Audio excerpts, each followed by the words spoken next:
Everyone, our today's topic is coxa valga and coxa vara. अब जब कभी भी बात होगी कॉक्सा वल्गा या वेरा की, तो यहाँ पे एक वर्ड हमें याद रखना है, कौन सा? कॉक्सा। तो जो कॉक्सा होगा वो हमेशा ही हमारे किसमें हमको फीमर में देखने को मिलेगा, मतलब कि हमारे हिप जॉइंट के पास। और एक दूसरी बात क्या होती है, जेनु वल्गम और जेनु वेरम, वो कहाँ हमें देखने को मिलता है? नी में। तो अगर कॉक्सा की बात हो रही है तो हमको हिप की ही तरफ चलना है कि हिप पे ही कोई बात हो रही है, ठीक है। अब कॉक्सा वेरा या वल्गा में होता क्या है?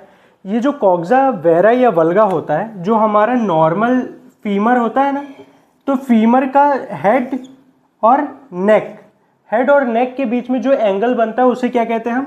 Angle of inclination. Angle of inclination. तो ये जो एंगल ऑफ इंक्लाइनेशन होता है फीमर के हेड एंड नेक, और एक जो वर्टिकल लाइन पास करती है किससे? आपके डाइफाइसिस से, ठीक है। तो उन दोनों के बीच का जो एंगल होता है वो कितना होता है? 125 डिग्री। अब अगर 125 डिग्री से ये कम होता है या 125 डिग्री से ज़्यादा होता है तो उसमें हम क्या देखते हैं? कॉक्सा वल्गा या वेरा देखते हैं। मोस्टली 125 टू 135 तक इसको क्या मानते हैं? नॉर्मल। कि अगर किसी का इतना है तो उसको हम नॉर्मल कहते हैं। लेकिन अगर 125 डिग्री से अगर कम हो गया है, मतलब कि 120 डिग्री तक पहुंच रहा है या 120 डिग्री से कम है, तो उसे हम क्या कहेंगे? Coxa vera. मतलब कि जिसमें हेड और नेक जो साफ्ट एंगल है वो क्या हो रहा है? कम हो रहा है। और दूसरा क्या है? कॉक्सा वेरा, जिसमें कि 135 डिग्री से जब वो एंगल हेड एंड नेक और साफ्ट का, फीमर का साफ्ट का जो एंगल है वो जब बढ़ जाता है तो उसे हम क्या कहते हैं? कॉक्सा वल्गा। अब वल्गा में ऐसे याद रखने के लिए हमेशा ये याद रखना है कि अगर यहाँ पे एल आ रहा है मतलब कि लेटरल साइड मतलब कि बाहर की तरफ जा रहा है, तो ऐसे याद रहेगा, ठीक है ना। तो कॉक्सा वल्गा मतलब जिसमें कि हेड नेक का एंगल बढ़ रहा है, और कॉक्सा वेरा मतलब जिसमें कि शॉर्ट हो रहा है, ठीक है। अब ऐसा होता क्यों है? कॉक्सा वेरा में वो क्या कॉजेज है जिसके कारण से कॉक्सा वेरा होता है? तो इसके congenital defects.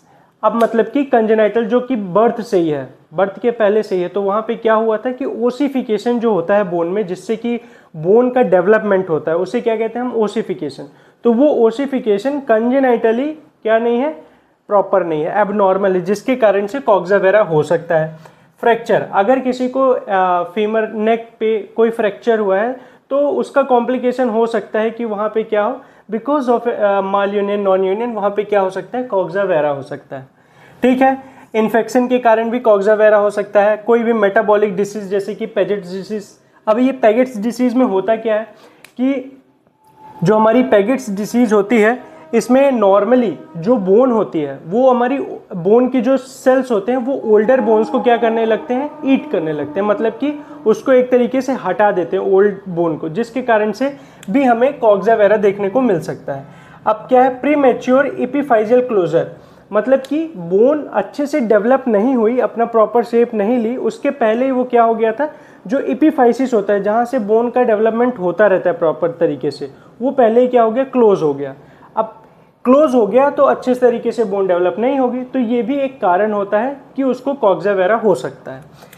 Next is tumour. अगर ट्यूमर है वहाँ पे तो उसको क्या कर रहे हैं? उस एरिया को हम हटा रहे हैं, इस कारण से भी क्या हो सकता है? Coxa vera. जब नई सेल्स वहाँ पे फॉर्म करेंगे और नया शेप लेंगे तो हो सकता है कि उसको कॉक्सा वेरा हो। Next is PFFD, proximal femoral focal deficiency. अब जैसे नाम में ही है इसमें क्या कि प्रॉक्सिमल मतलब कि ऊपर साइड पे, फेमोरल मतलब कि फीमर के ऊपर पार्ट में, फोकल डिफिशियंसी मतलब कि जो फीमर का अपर पार्ट है वो अब्सेंट रहता है, मतलब कि वो पार्ट डेवलप ही नहीं हुआ। एक तरीके की कंजेनाइटल डिसीज होती है जिसमें कि जो हमारी थाई बोन है, मतलब कि फीमर है, उसका जो अपर पार्ट है वो अब्सेंस रहता है, उसको हम PFFD कहते हैं।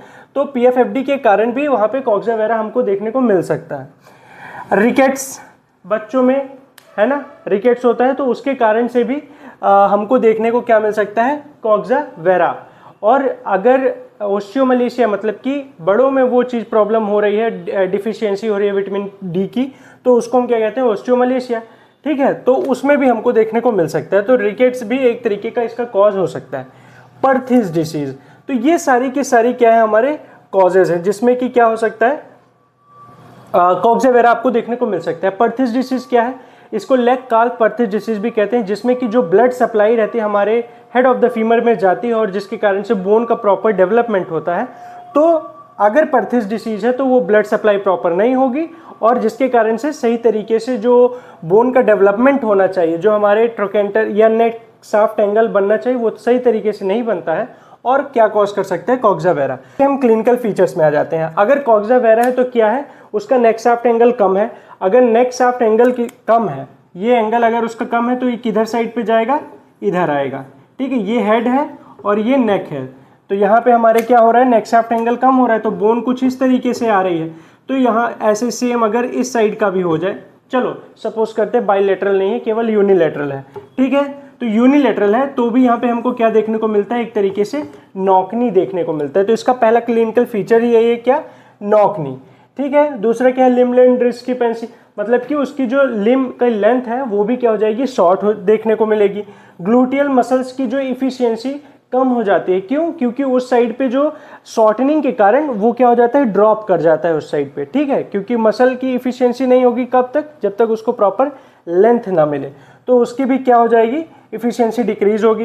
एबनॉर्मल गेट होगा, ऑब्वियसली उस साइड पे क्या है, ड्रॉप है, तो एबनॉर्मल गेट, हमें लिंपिंग गेट देखने को मिलेगा, ठीक है। और प्रोमिनेंट ग्रेटर ट्रोकेंटर, जो ग्रेटर ट्रोकेंटर वो हमें प्रोमिनेंट फील करने को मिलेगा, पाल्पेट कर सकते हो, ऐसा रहेगा, ठीक है। अब क्या है हमारा कॉक्सा वल्गा। कॉक्सा वल्गा में आते हैं वही है, 135 डिग्री से एंगल ज़्यादा बड़ा है। इसके भी जो कॉजेज है वो सेम ही है, एक तरीके से कंजेनाइटल होता है, डेवलपमेंटल भी हो सकता है, किसी ट्रॉमा के कारण या फ्रैक्चर हुआ है तो भी उसका कॉम्प्लिकेशन रहता है, उसके कारण हो सकता है। सीपी सेरेब्रल पाल्सी के बच्चों में भी देखने को हमें क्या मिलता है, कॉक्सा वल्गा देखने को मिलता है।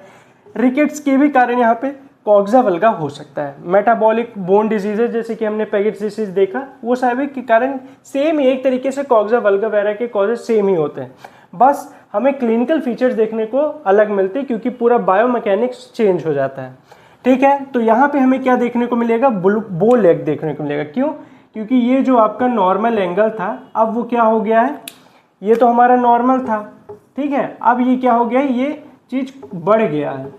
तो यहाँ पे क्या मिलेगा, आपके जो फीमर है वो बाहर की तरफ जाएंगे, तो वहाँ पे हमें क्या देखने को मिलता है, बो लेग, बो लेग, ठीक है। अब अगर बो लेग है तो मीडियल कंडाइल्स पे ज़्यादा स्ट्रेस पड़ेगा, तो वहाँ पे भी अर्थराइटिस के होने के चांसेस बढ़ जाते हैं। नी में, नी के जो मीडियल कंडाइल्स हैं उस पर प्रेशर ज़्यादा पड़ेगा इन बो लेग्स, ठीक है। Decrease efficiency of gluteal muscle, इसमें भी जो इफिशियंसी है ग्लूटियल मसल की वो भी कम रहती है, ठीक है। मोबिलिटी जो हिप जॉइंट में है वो हमें लिमिट मिलेगी, बहुत ही कम रहता है।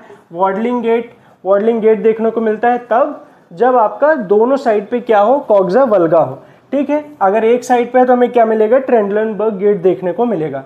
इसमें भी लिम्ब लेंथ डिस्क्रिपेंसी रहता है और पेन काफ़ी ज़्यादा पेशेंट्स को होता है, ठीक है। तो ये तो उसके डिफिनीशन, कॉजेज और रिस्क फैक्टर्स या क्लिनिकल फीचर्स हो गए। अब इसका ट्रीटमेंट क्या है, अगर कॉक्सा वल्गा या वेरा बहुत ही माइल्ड है तो फिजियोथेरेपेटिक ट्रीटमेंट से ठीक हो सकता है कि हम उसको प्रॉपर तरीके से ट्रेन कर दे, उसके गेट को सही कर दे, मसल्स को क्या करके स्ट्रेंथन करके, ठीक है। लेकिन अगर कॉक्सा वल्गा या वेरा काफ़ी सीवियर केसेस में है तो सीवियर कंडीशन में हमें क्या करना है, उसके लिए हम सर्जरी की तरफ जाते हैं, ओस्टियोटॉमी, वल्गस ओस्टियोटॉमी कराते हैं। अब ये जो ओस्टियोटॉमी होती है तो ओस्टियोटॉमी के पहले भी प्री फिजियोथेरेपेटिक ट्रीटमेंट होता है और सर्जरी के बाद भी क्या होता है, पोस्ट फिजियोथेरेपेटिक ट्रीटमेंट होता है। अब जो ये ओस्टियोटॉमी हो रही है इसमें क्या होता है, इंटरनल फिक्सेशन वगैरह भी होता है, मतलब कि नेलिंग या प्लेट्स वगैरह वहाँ पे लग करके क्या होता है, उसको हम सर्जरी को सक्सेसफुल करते हैं।